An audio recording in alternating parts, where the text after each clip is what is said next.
এক ওভারে তিনখানা নো বল, আর তিনটেই সেম স্টাইলের নো বল।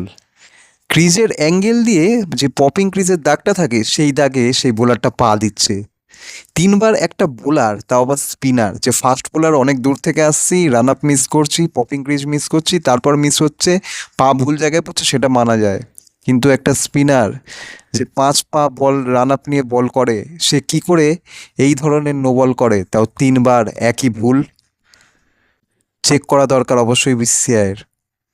আর যদি চেক করে ভুলভাল কিছু না পায় তাহলে এই প্লেয়ারকে বাদ দেওয়া উচিত। কারণ এক ওভারে তিনখানা নো বল, তিনখানা ফ্রি হিট আর তিনখানা ছক্কা।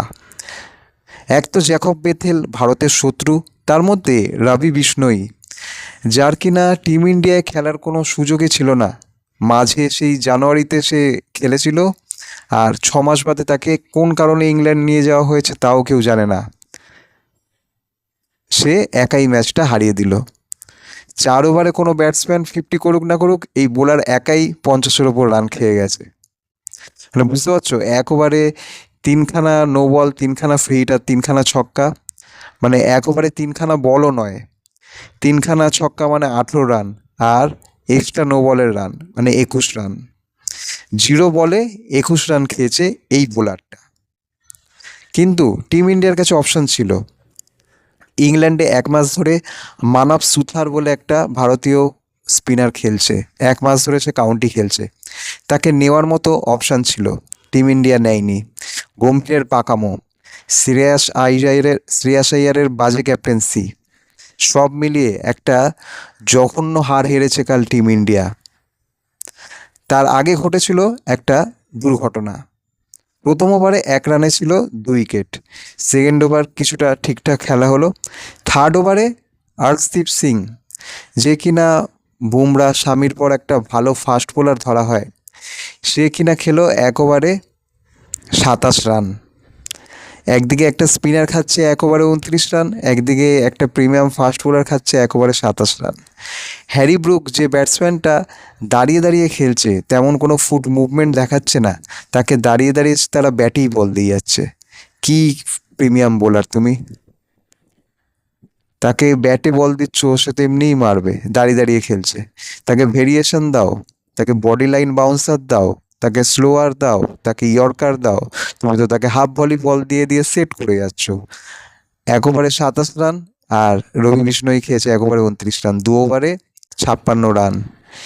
এই বোলিং নিয়ে টিম ইন্ডিয়া এশিয়ান গেমসে কি করে খেলবে? এশিয়ান গেমসে তো মানে ওয়ার্ল্ড কাপের মতো আরও ভালো ভালো টিমরা থাকবে। শাহরুখ খান এত কষ্ট করে আমেরিকায় মাঠ বানাচ্ছে শুধু ইন্ডিয়ার খেলার জন্য। এইভাবে কিভাবে চলবে? আর আরেকটা কথা বলবো হচ্ছে ঈশান কিষানের বাজে ব্যাটিং। যখন শ্রেয়াস আইয়ার মারতে গিয়ে আউট হলো, তখন ঈশান কিষানের উচিত ছিল 2 রান, 3 রান বা 4 রান মেরে মেরে গ্যাপের শট খেলে খেলে রানটাকে আরও বাড়ানো। সে রান এক্সেলারেটই করতে পারেনি।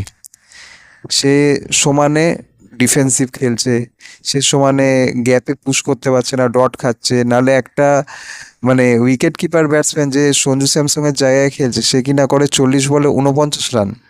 কিভাবে এটা সম্ভব? 40 বলে 49 রান লোকে এখন ওয়ানডেতেও করে না। বিরাট কোহলি এর থেকে বেশি ফাস্ট খেলে। বিরাট কোহলির কথা ছেড়েই দিলাম, জাদেজা যে তেমন কিনা ব্যাটই করে না, সে এর থেকে বেশি ফাস্ট খেলে। অনেক বড় বড় ভুল করেছে। আর বৈভব সূর্যবংশীর ডেবিউতে তোমরা ম্যাচটা হেরেছো। এখন তো বৈভব সূর্যবংশীকে লোক টিম ইন্ডিয়ার অকাল বলছে, আনলাকি বলছে, যে এই প্লেয়ারটাকে ডেবিউ করালে আর টিম ইন্ডিয়া হেরে গেল। যেই পিচে 200 রান বা 220-30 রান ওঠা উচিত ছিল, সেই পিচে স্লো খেলার মানে মিডিল ওভারে স্লো খেলার জন্য কিন্তু টিম ইন্ডিয়া এই ম্যাচটা হেরে গেল। মানে দুটো ম্যাচের মধ্যে একটা ওয়াশ আউট হয়ে গেল, আর সেকেন্ড ম্যাচটা ইন্ডিয়া হেরে গেল। বাকি রইল 3টে ম্যাচ। এবার 3টের মধ্যে যে করে হোক ইন্ডিয়াকে 3টে জিততেই হবে, তবে কিন্তু সিরিজ জিতবে। না হলে কিন্তু ইংল্যান্ডে গিয়ে সিরিজ জেতা খুব কঠিন। আর দয়া করে আমি বলছি, রবি বিষ্ণুকে আর নিও না, তার জায়গায় কুলদীপ যাদবকে খেলাও। রবি বিষ্ণুকে চোট দেখিয়ে কুলদীপ যাদবকে খেলাও, বা মানব সুথার কাউন্টি খেলছে, তাকে নিয়ে আসো, ইংল্যান্ডেই রয়েছে।